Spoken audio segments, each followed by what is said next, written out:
बुजुर्ग माता पिता की बेपसी और बच्चों के उपेक्षित बर्ताव पर बॉलीवुड में अवतार, अमृत, बागवान सरीखी कई फिल्में बनी हैं, मगर मराठी रंगमंच और सिनेमा का जाना-माना नाम रहे निर्देशक गजेंद्र अहिरे की फिल्म द सिग्नेचर एक ऐसे समर्पित बुजुर्ग पति की कहानी पर आधारित है, जो अस्पताल में वेंटिलेटर पर रखी गई अपनी पत्नी को बचाने के लिए बुढ़ापे में दर-दर की ठोकरें खाता है।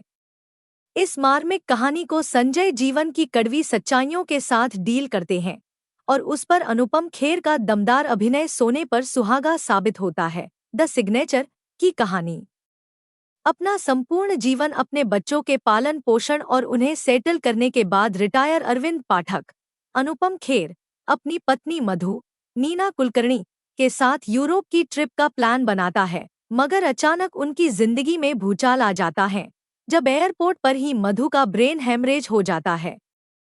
अस्पताल में भर्ती करने पर उसे वेंटिलेटर पर रखा जाता है, मगर कुछ समय बाद डॉक्टर्स अरविंद को डीएनआर पर सिग्नेचर करने को कहते हैं।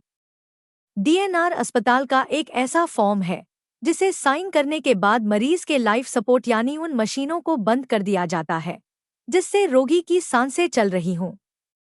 जाहिर है, डीएनआर पर सिग्नेचर करने के बाद अरविंद अपनी पत्नी को हमेशा हमेशा के लिए खो देगा, जो कि अरविंद को हरगिज गवारा नहीं है।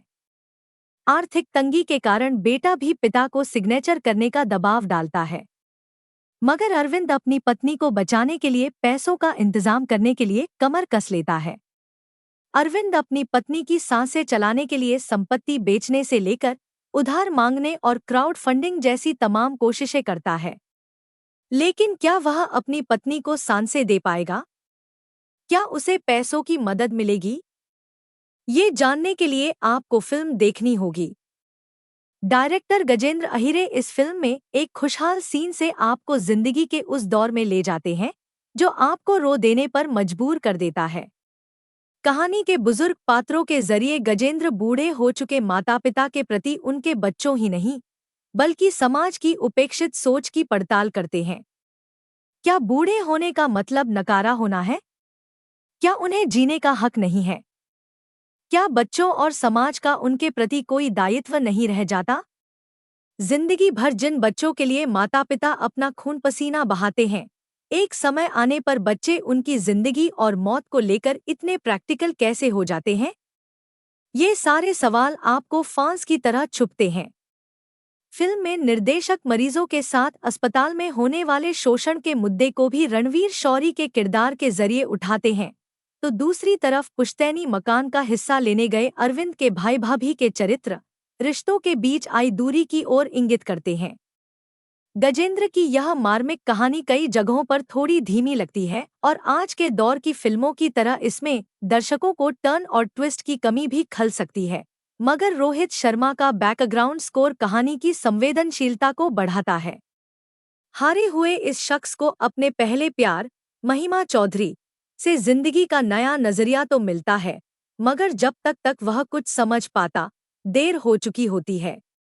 फिल्म का क्लाइमैक्स आपको आंसुओं से तर कर देता है। संगीत की बात करें तो तलत अजीज की मखमली आवाज में घिर आए बदरिया, घर तो पाऊंगा जैसे गाने कर्णप्रिय बन पड़े हैं। अभिनय के मामले में अनुपम खेर एक बार फिर अपने नाम को चरितार्थ करते हैं।